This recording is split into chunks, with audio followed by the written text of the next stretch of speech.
성경은 아담의 불순종으로 인하여 타락한 인간이 구원을 받고 하나님의 자녀로 살아가는 길을 알려주는 책이 바로 성경입니다. 우리 너무 잘 알고 있는 내용이지만 성경은 왜 쓰였는가? 결국 하나님의 귀한 구원을 받는 것이다. 따라서 성경의 핵심이 무엇이냐고 묻는다 하면 심플하죠. 구원입니다. 구원. 우리 집사님 기도할 때 죄와 사망에서 우리를 구원하시고 죄와 사망에서 구원해 주신 거예요. 베드로전서 1장 9절에 보면 믿음의 결국 즉 믿음의 목표는 영혼의 구원함을 받음이라. 왜 믿는가? 영혼 구원 받으려고 믿는다. 이렇게 우리는 확신을 가져야 합니다. 문제는 죄인된 인간이 어떻게 구원받는가 하는 것이에요. 어떻게 구원을 받는가? 교파와 학자들에 따라서 다양한 논리를 제시하고 있습니다. 어떻게 구원을 받는가? 종교개혁자 칼빈은요, 그의 유명한 명저, 유명한 책에서 기독교 강요라는 그 책에서 구원에는 순서가 있다 이렇게 얘기합니다. 구원의 순서가 있다. 칼빈은 하나님께서 인간의 구원을 다음과 같은 단계로 완성해 나가신다라고 얘기합니다. 그러면서 그 근거가 무엇인가? 오늘 본문이 그 근거예요. 칼빈이 제시한 것은 오늘 본문 말씀이에요. 오늘 본문 30절에 이렇게 말씀합니다. 또 미리 정하신 그들을 또한 부르시고 부르신 그들을 또한 의롭다 하시고 의롭다 하신 그들을 또한 영화롭게 하셨느니라. 이렇게 뭔가 단계가 있는 것 같죠. 스텝이 있는 것 같은 느낌이 될 겁니다. 이 말씀은 하나님께서는 택한 백성을 긍휼히 여기셔서 영원한 생명으로 살도록, 즉 영생 안에 살도록 일정한 순서에 따라서 끝까지 그 구원을 완성해 나가신다는 거예요. 언제까지? 끝까지. 끝까지. 그런데 볼카우어라는 개혁주의 신학자는 또 반대로 이렇게 역설적으로 얘기를 합니다. 구원에는 순서가 없다. 칼빈과 다른 종교 개혁자들의 논리와 상반된 그런 주장을 합니다. 그런데 사실 내용을 살펴보면요, 그분의 말하는 의미도 있습니다. 구원의 여정이 단지 프로그램된 어떤 스텝에 의해서 이루어지는 것은 꼭 아니다. 이렇게 부가적인 설명을 해요. 맞는 얘기죠? 성령의 다양한 역사가 정해진 순서에 의해서 이렇게 역사 꼭 하는 것만은 아니다. 따라서 구원의 과정은 단번에 이루어지는 것은 아니다라는 공통점을 얘기합니다. 구원은 단번에 이루어지는 것이 아니다. 주님 앞에 서는 그날까지 여러 과정, 여러 단계를 통해서 그 모든 과정들이 상호 유기적인 관계를 하면서 지속적으로 만들어간다. 우리가 가끔 텃밭에 농사하는 것으로 생각하면 됩니다. 봄에 씨를 뿌리면 분명히 오이 씨를 뿌리면 오이가 나고 고추 씨를 뿌리면 고추가 납니다. 그런데 어느 정도 분명한 과정이 있는 거예요. 씨가 자라서 모종이 되고 모종이 또 싹을 내면서 이렇게 줄기를 뽑고 줄기에서 꽃도 피면서 여러 가지 지속적인 그런 과정을 내는 것과 똑같은 비유로 생각을 하면 좋을 것 같습니다. 여러분, 성도들 우리가 구원의 과정을 알아야 하는 이유가 무엇일까요? 이유는 성경 66권의 흐름을 이해하기 위함입니다. 성경 66권의 그 어떤 과정들을 이해하는 데 굉장히 큰 도움이 됩니다. 이 구원의 어떤 과정이 있다는 것. 그래서 16세기 유명한 칼빈주의 학자인 윌리엄 퍼킨스는 구원의 서정을 골든 체인 이렇게 얘기해요. 골든 체인이다. 금 사슬이 서로 연결돼 있는 것만큼 소중하고 그리고 분명히 다 고리가 고리를 이어서 연결되어 있다는 것입니다. 가끔 구약 성경을 읽으면서 구약 성경에 예수 그리스도를 직접적으로 말씀하신 내용은 없거든요. 의미적으로는 굉장히 많은 내용을 부각하고 있지만, 그래서 구약 성경을 읽으면서 왜 싸우고, 왜 같은 민족끼리 또 같은 인간들끼리 이렇게 싸우고, 또 하나님은 경우에 따라서 어느 편을 들고 하는 것이 왜 그런가? 왜 그렇다고? 구원이에요. 그 안에 메시지가 있습니다. 구원. 그 순간 보면 그렇게 비실지 모르지만은 그 과정 끝자락을 미리 보고 보면 그 안에 하나님의 구원 계획이 다 담겨져 있는 것입니다. 성경을 읽다가 이해가 안 되면 구원이라는 그런 명제를 그곳에다 던지면 그것이 이해가 될 수 있고, 또 그것이 단순히 그 한 장면에서는 구원이라는 답이 익혀지지 않더라도 또 지내고 보면 이래서 하나님이 이렇게 하시는구나 하고 이해할 수 있는 그런 부분들이 우리 구원의 단계 속에 있다는 것입니다. 오늘 저는 설교 제목을 성도의 구원 여정 4단계 이렇게 했습니다. 그런데 이것도 사실 본문의 말씀에 입각해서 정해본 것입니다. 구원에 이르는 길이 꼭 무슨 단계가 있는 것, 이것은 아니다. 제가 거듭 말씀을 함께 드리고 싶습니다. 이 단어의 표현은 개혁주의를 따르는 민족이나 나라마다 표현 또한 다 다른 것을 보게 됩니다. 예를 들어서요, 구원의 과정을 독일어권에서는 한글로 제가 해석했습니다. 구원의 획득 이렇게 얘기를 해요. 구원의 획득. 또 화란에서는 구원의 수단, 순서 이렇게 얘기합니다. 영미권, 영어권에서는 구원의 방법이라고도 말하고 있고요. 또 한국어권에서는 아주 특이한 단어를 쓰는데 구원의 서정. 그래서 구원의 9단계 어떤 단계가 있다. 이걸 구원의 서정이라고 하는 용어를 씁니다. 이런 표현들은 단지 번역상의 차이일 뿐 본질적인 의미는 동일하다. 이렇게 마음에 생각하고 계시면 좋을 것 같습니다. 중요한 것은요, 성도됨에 있어서 성경이 말씀하는 구원의 어떤 과정이나 단계를 어떻게 말씀하고 있는지는 분명히 알아야 돼요. 그러니까 분명한 과정은 있다. 모종과 씨앗은 다르죠. 그러나 분명히 동일한 목적을 위해서 어떤 형태를 갖추고 있는 것입니다. 모종하고 씨앗을 보면서 씨앗에다가 모종이다 이렇게 얘기할 수 없잖아요. 공감하신 표정이죠? 예. 그렇게 생각하시면 아주 좋을 것 같아요. 그러니까 분명한 과정이 있다. 이것을 우리는 알아야 합니다. 오늘 저는 성도들 우리가 반드시 알고 확신해야 하는 신앙의 본질인 구원 여정에 관하여 본문에 말씀하면서 4단계가 어떤 것인지, 또 우리 각자에게 주시는 교훈이 무엇인지 함께 생각하면서 저는 이번 주와 다음 주에 걸쳐서 이 4단계의 부분을 2개로 나눠서 함께 은혜를 나누려고 합니다. 은혜 받을 준비 되셨죠? 첫 번째로 성도의 구원 여정, 첫 번째는요, 하나님의 자녀로 정해 주신 거예요. 우리 나누어서 읽겠습니다. 성도의 구원 여정 첫 번째는 하나님의 자녀로 정해 주신 것. 본문 29절에서 이 말씀을 합니다. 하나님이 미리 아신 자들을 또한 그 아들의 형상을 본받게 하기 위하여 미리 정하셨으니 이는 그로 많은 형제 중에서 맏아들이 되게 하려 하심이니라. 여기서 맏아들이 누구죠? 예수님이십니다. 예수님. 그러니까 우리로 하여금 예수님의 때로는 그 자녀, 예수 그리스도의 자녀로 삼아주신 것, 또 예수님의 형제로 삼아주신 것, 하나님 안에서 바울은 하나님을 중심으로, 하나님 아버지를 중심으로, 성부 하나님을 중심으로 지금 성자 예수 그리스도를 설명하고 있으니까 그 아들됨에 우리는 그의 형제다. 그래서 예수 그리스도를 맏아들로 삼아주시려고 우리를 자녀 삼아주셨다. 이렇게 얘기하게 됩니다. 오늘 본문에서 특이한 단어 2개가 있죠. 미리라는 단어예요. 미리. 바울은 본절의 말씀에서 에베소 교회 성도들에게는 이렇게 말했습니다. 에베소서 1장 4절에 곧 장세전에 그리스도 안에서 우리를 택하사 우리로 사랑 안에서 그 앞에 거룩하고 흠이 없게 하시려고 그 기쁘신 뜻대로 우리를 예정하사 예수 그리스도를 말미암아 자기의 아들들이 되게 하셨으니, 같은 맥락입니다. 로마 교회 성도들에게는 이렇게 말씀하시고 에베소 교회 성도들에게는 또한 그 말씀을 이렇게 풀어서 해석한 것이에요. 이 말씀은 하나님께서 오늘 이 자리에 또 저와 여러분에게 베푸신 은혜가 무엇인가, 이것에 대해서 말씀하는데, 언제 이 자리에 있도록 예정하셨다고요? 창세전에. 그러니까 미리, 이걸 창세전 이렇게 얘기합니다. 창세전에 미리 하시고 택하셨다는 것이에요.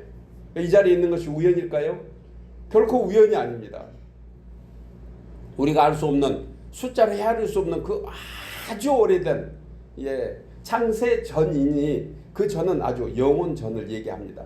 그때부터 이미 저희들이 예정이 되었다는 것이에요. 놀랍지 않습니까? 놀라야 될 줄 믿습니다.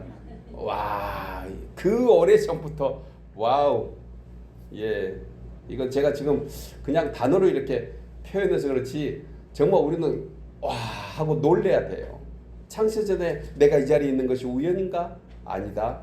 예정하신 거다. 그런데 택함의 이유에 관해서 본절에서는 그 아들의 형상을 본받게 하기 위함이래요. 왜 택했다? 그 아들의 형상을 본받게 하기 위해서. 에베소서에서는 주의 사랑을 받아 거룩하고 흠이 없게 하시기 위해서. 이것이 우리를 택한 목적입니다. 사실 두 내용 다 같은 맥락에서 말씀하신 것을 보게 됩니다. 여러분, 하나님께서 부르신 목적이 무엇이라고 우리는 생각해야 됩니까? 부르신 목적이 무엇이라고요? 하나님의 사랑 안에서 예수 그리스도를 닮아가는 것. 이것이 곧 거룩이고 흠이 없는 상태로 회복되게 하는 줄 믿으시기 바랍니다. 사도 바울은 이 같은 은혜를 신령한 복이다 이렇게 말했어요. 이 복이 신령한 복이다. 에베소서 1장 3절에 그리스도 안에서 하늘에 속한 모든 신령한 복을 우리에게 주시되 그리고 설명을 하고 있거든요. 그러니까 신령한 복이 무엇인가? 신령한 복은 무엇이다? 그것은 바로 하늘에 속한 것을 받아서 누리는 건데 예수 그리스도를 닮아가는 것이다. 여러분, 오늘날 우리가 하나님의 자녀가 된 것은 우연히 된 것도 운이 좋아서 된 것도 아닙니다. 우리 자신이 뭔가 잘해서요? 그건 더더구나 아니죠. 영원 전부터 택하신 것인데 그 목적이 무엇이라고 했습니까? 신령한 복을 주시려고. 즉 예수님 닮아서 거룩하고 흠이 없는 주의 백성이 되도록 하기 위함이 우리를 부르신 목적이라는 것이에요. 좀 실망하신 것 같은 표정이 한두 분 계시는데 그런 복보다 장수만세 나가는 복, 부자 되는 복, 뭐 이런 복이 당장은 더 필요할 듯 하지만 아니에요. 그것은 하나님이 구하지 않아도 우리에게 주고 계시는 줄 믿습니다. 그러니까 세상 사람과 다른 복을 우리는 분명히 추구하고 구해야 되는 것이에요. 그런데 오늘날 스스로가 하나님의 자녀라고 하면서 원하고 바라고 추구하는 것이 하늘의 신령한 복이 아니고 세상에 속한 육신의 복을 위해서 비리고 또 비리고 주었는데 또 비리고 달라 또 달라 하고 있는 성도들이 얼마나 많은지 모릅니다. 이것은 주님의 택하신 목적에서 벗어나 있는 것이에요. 여러분, 죄는 무엇이라고 했죠? 죄는 관역에서 벗어나다. 그러니까 목적에서 벗어난 것도 사실은 죄가 될 수 있다는 것이. 하늘아버지 앞에 죄를 짓고 영적 불효자의 모습으로 산다 하면 이것도 하나님 앞에 죄를 짓는 것입니다.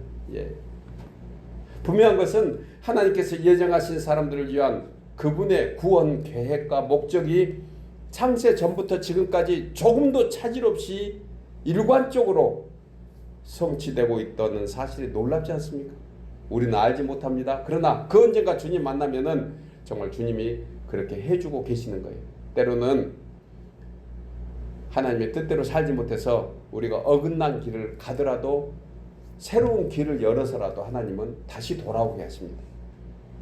믿으시기 바랍니다. 조금 더 차질 없이 하셔요. 이게 신앙입니다. 따라서 하나님의 자녀로 예정의 은혜를 입은 성도라면 어떤 방법으로도 하나님의 부르심에 합당한 모습으로 만들어 가실 줄 믿습니다. 분명히 우리는 그렇게 만들어가고 있는 것이에요. 저와 여러분이 이 구원 역사의 증인이 돼야 됩니다. 과거에 우리가 알지 못한 아주 오래전에 은혜 받지 못했을 때 그 모습에서 지금은 더 완숙한 성숙한 모습으로 변해 있는 우리들의 모습일 줄 믿습니다. 그래서 예전 모습에서 바뀌어 있는 것이 사실은 내 자신도 놀라야 되고 세상 사람도 주위의 사람들도 놀라야 되는 것이, 그것이 하나님이 원하시는 것입니다. 폴란드 신학자 바우만은 주의 자녀로 선택된 것에 관해서 이렇게 말씀합니다.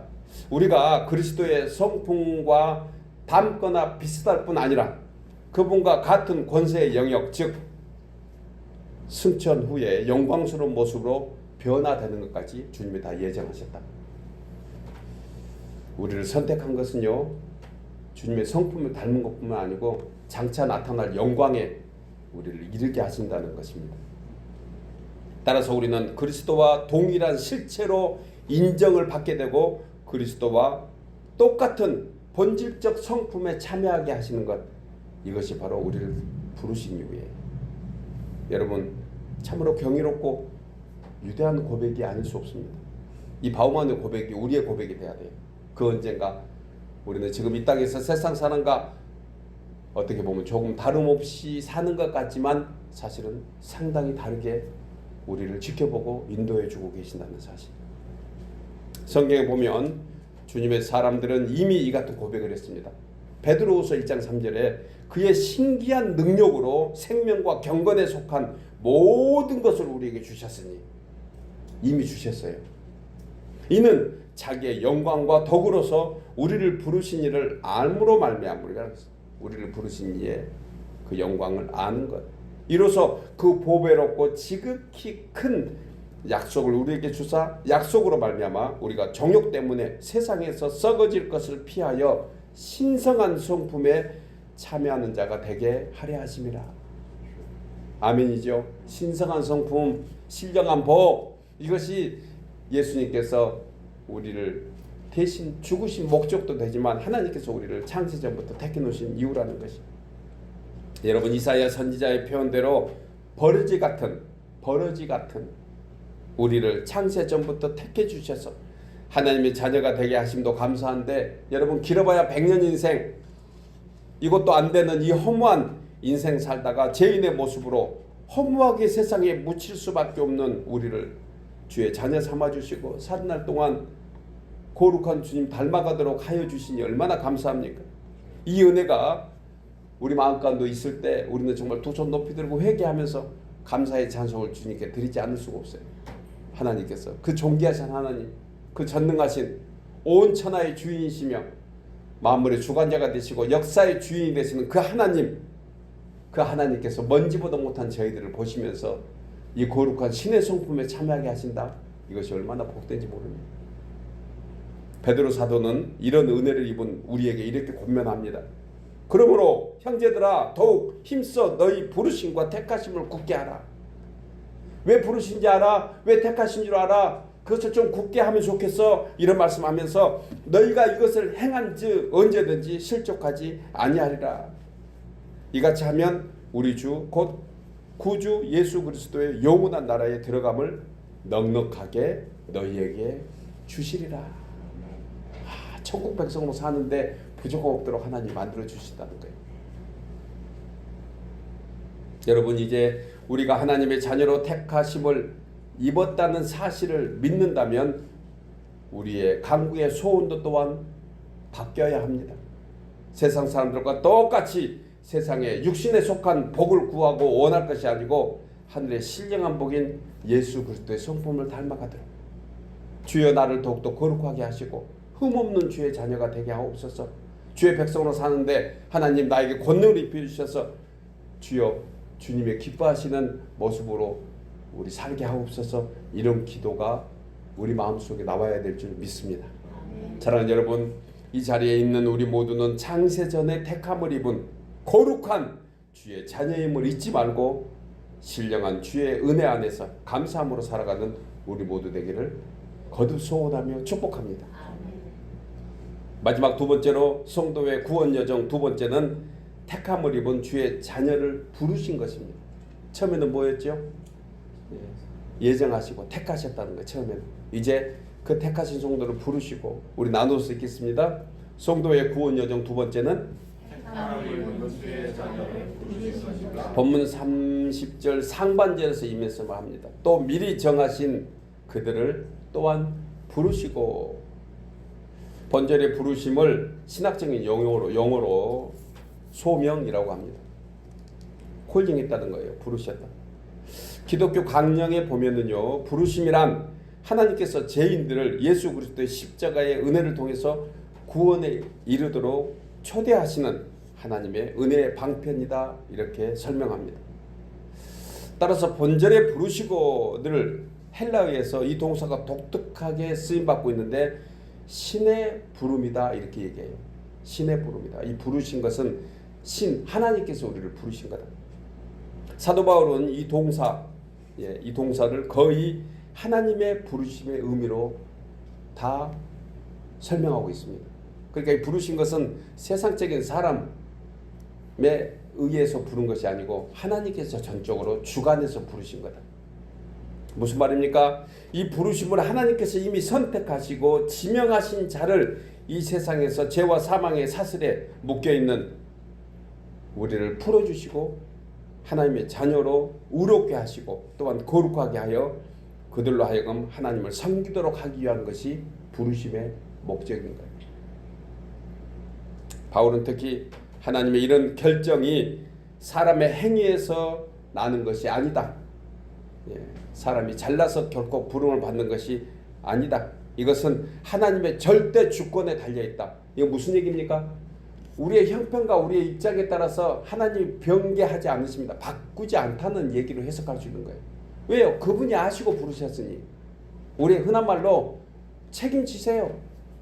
주님이 부르셔서 책임지세요. 얼마나 배짱 있는 신앙이에요. 우리의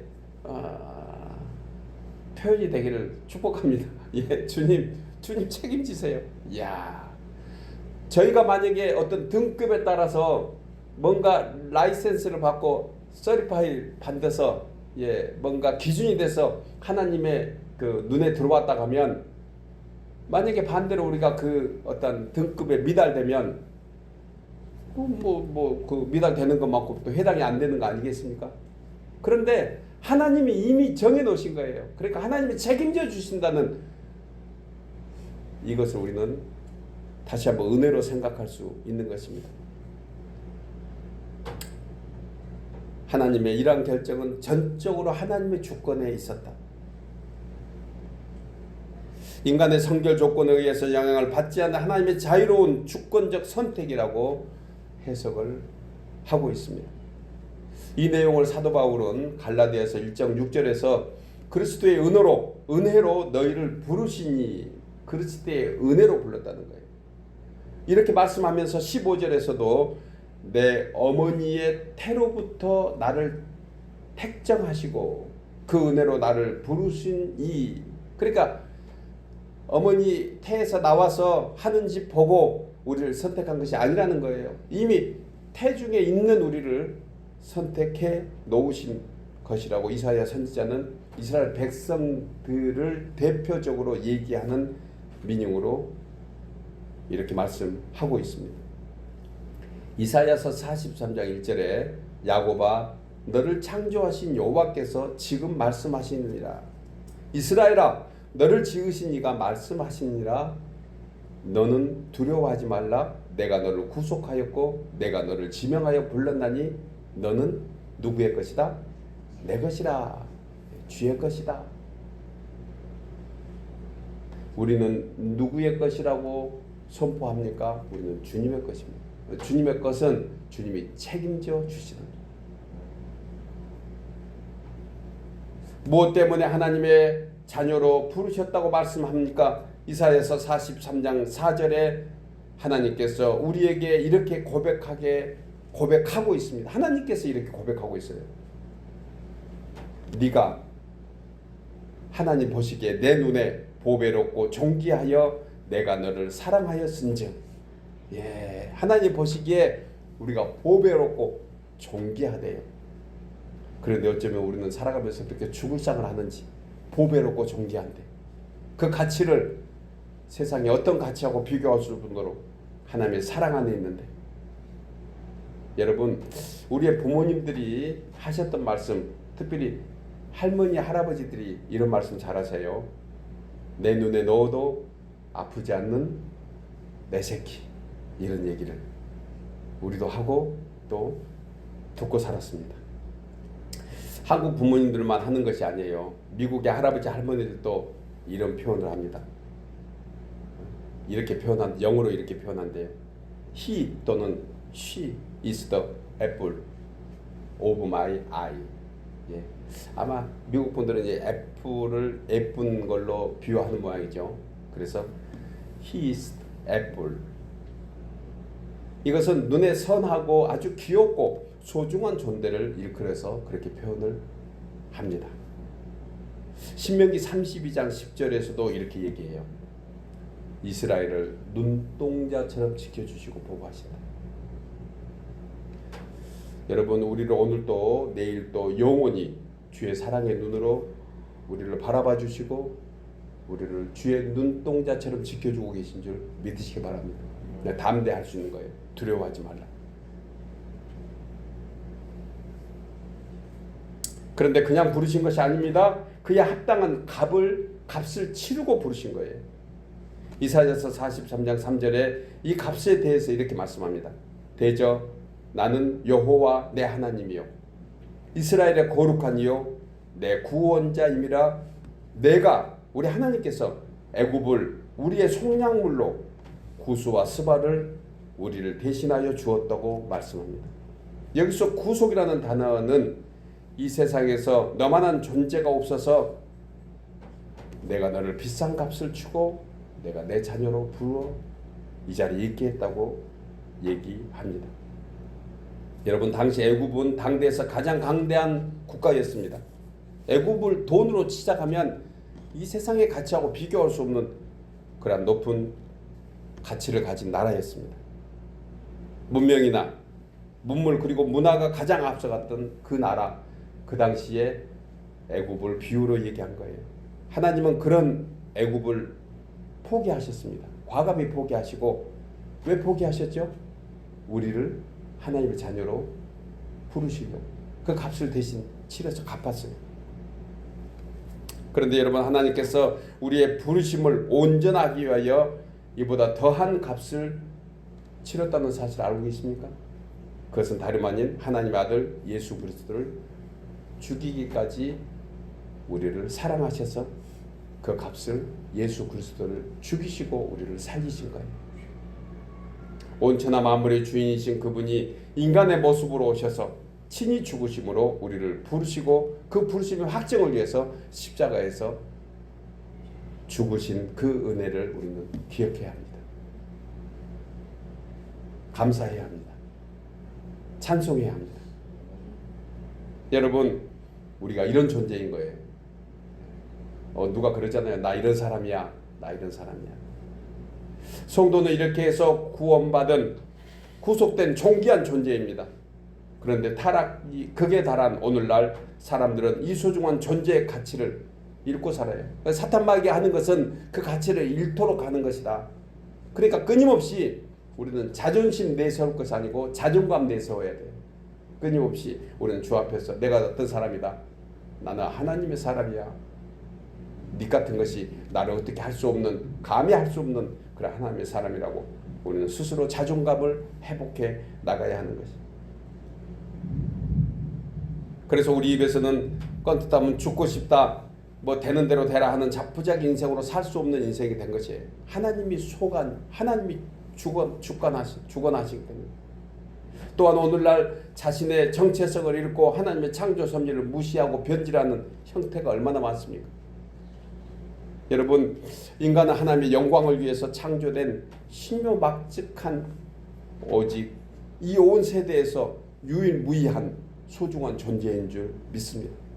오고 가는 세대, 지금도 이 인류에 70억이 넘는 80억 가까운 인구가 살면서 나와 동일한 DNA 한 명도 없다는 사실, 나와 동일한 모습, 비슷할지는 몰라도 동일한 사람이 없다고 생각하면 얼마나 내가 신묘막측한 사람인가. 우리 스스로 자존감이 회복되기를 주의 이름으로 축복합니다. 감사해야 돼요.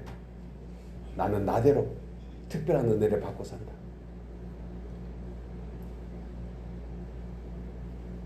여러분, 인간은 하나님의 영광을 위해 창조된 신묘막측한, 오직 이 인류 세대의 유일무이한 존재인 줄 믿으시기 바랍니다. 또한 본절에서 말씀하신 부르심, 이 소명은 외적 부르심과 내적 부르심 두 개로 나눌 수가 있어요. 부르심은 두 가지입니다. 이 두 가지가 크게 다를 것은 없습니다. 왜냐하면 한 성령 안에서 한 영혼이 구원을 얻기 위한 방편이기 때문에 그래요. 그러니까 한 성령 안에서 나 자신을 위해서 역사하는 부분이 있는데 그것이 외적인 부분이 있고 내적인 부분이 있다는 것입니다. 여러분, 교회 다니는 성도라고 하면 한 번쯤 들어봤을 단어가 있습니다. 일반 은총, 즉 자연 은총, 또 특별 은총, 성령의 은총 이렇게 들어봤을 거예요. 쉽게 일반 은총과 특별 은총 이렇게 얘기를 합니다. 먼저 일반 은총은 모든 인간이 다 동일하게 받을 수 있는 은혜를 얘기하는 거예요. 자연 만물을 통해서 하나님의 존재를 알게 하시는 것. 사도 바울은 에베소서 4장 6절에서 하나님의 가다요, 자연 만물 속에 계신 하나님의 가다요 이렇게 얘기합니다. 만유의 아버지시라고 하면서 그분은 만유 위에 계시고 만유를 통일하시고 만유 가운데 계시다고 하면서 이는 만물을 충만하게 하려 하심이라. 이 만물은 자연 속에 속한 모든 것이 포함되어 있는 것이에요. 따라서 온 지구촌의 모든 만물, 자연의 역사와 섭리를 통해서 인생들로 하여금 하나님께 돌아오도록 부르시고 계신다는 사실 알고 계십니까? 비록 오늘날 인류가 참 이 자연을 잘 지키지 못해서 알 수 없는 지난주 내내 한 주간 들었던 뉴스의 가장 키포인트 중에 하나가 지금도 캐나다 퀘벡의 산불이 이제는 끌 수가 없대요. 아예. 예. 그래서 하나님이 꺼주셔야 되는 거예요. 비를 통해서. 속수무책이랍니다. 이거 왜 그런다고 그러죠? 자연을 우리가 너무 훼손하니까. 예. 잘 먹고 잘 살자는 문명 속에 온 공장이 다 돌아가고 폐기물들이 이 지구촌 만연하다 보니까 이제는 지구가 몸살을 앓는 거예요.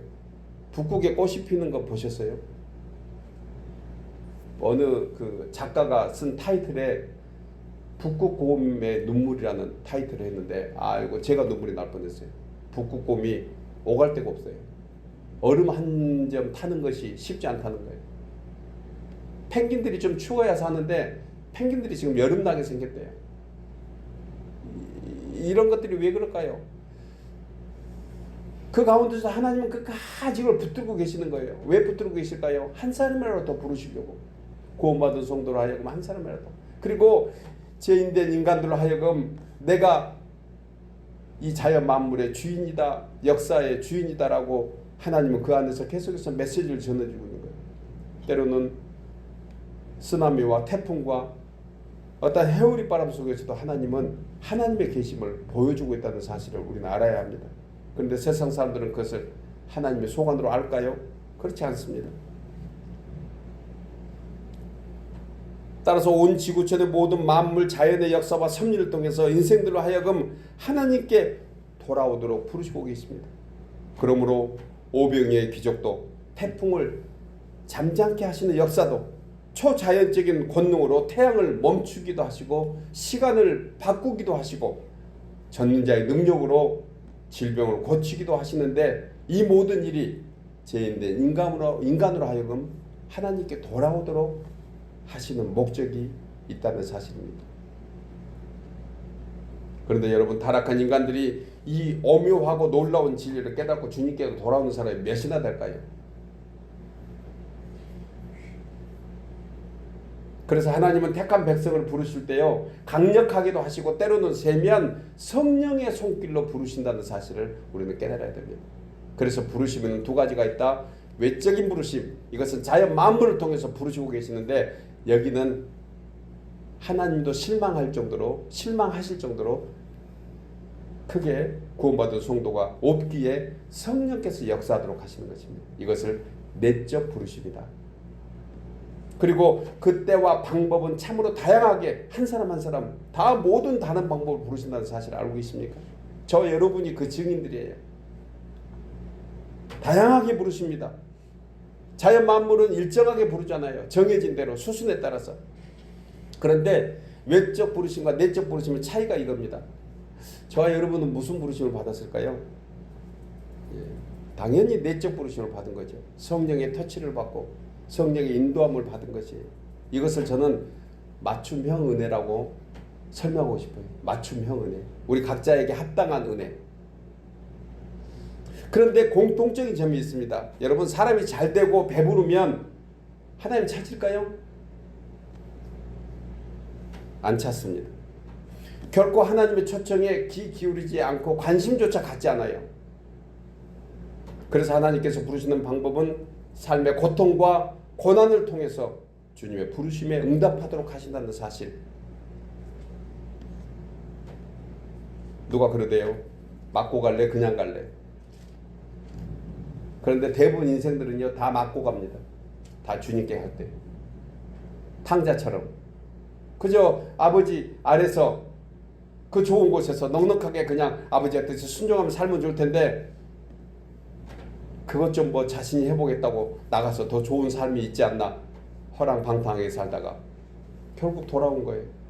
고생하고 살았잖아요. 인생들은 배부르고 잘 되면 하나님 찾지 않습니다. 그러다 보니까 삶의 고통과 고난을 통해서 주님은 우리를 부르시고 계시다는 거예요. 혹시 우리 가운데 지금 내 뜻대로 안 된 고난이 있습니까? 하나님 부르시고 계신 거예요.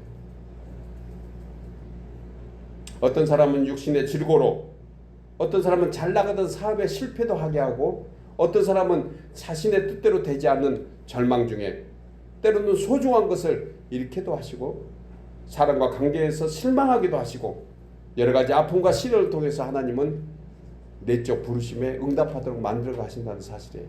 그러니까 우리는 고난 중에 감사하고 즐거워해야 됩니다. 하나님의 그런 뜻이 있기에.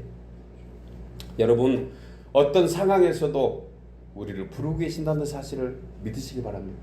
잘 돼도 우리를 부르시며 안 되는 일에는 더욱더 주님의 부르심이 있는 것을 알아서 이 특별 은총이 우리에게 임하겠구나. 우리의 삶에서 내 뜻대로 안 되면 하나님의 뜻대로 된다는 고백이 왜 그럴까요? 특별 은총 베풀어 주시는 거예요. 베드로 사도는 베드로후서 1장 10절 이하에서 그러므로 형제들아 우리 각자 이름을 부르고 얘기하는 거죠. 더욱 힘써 너희 부르심과 택하심을 굳게 하라. 너희가 이것을 행한즉 언제든지 실족하지 아니하리라. 이같이 하면 우리 주 곧 예수 그리스도의 영원한 나라에 들어감을 넉넉하게 주시리라. 우리가 이미 첫 번째 대지에서 같이 나눴던 말씀입니다. 형제들아 더욱 힘써 너희 부르심과 택하심을 굳게 하라. 사랑하는 여러분, 오늘 예배 자리에 초청받은 우리 모두는 특별 은총을 받고 이 자리에 있는 줄 믿으시기 바랍니다. 특별 은혜를 받고 있으니 우리는 이제 이 부르심과 택하심을 굳게 해야 됩니다. 주님 감사합니다. 어떤 상황에서도 주님 믿는 믿음 흔들리지 않겠습니다. 주님은 나만 보고 계십니다. 주님은 나의 하나님이십니다. 그렇게 우리 스스로 우리의 자존감이 회복돼서 우리의 심령도 강해지고 우리의 영육간에 강해져서 하나님의 그 친밀하시고 자상하시고 그 은혜로운 부르심에 우리 모두가 합당히 살아가는 주의 성도들 모두 되기를 주의 이름으로 축복합니다.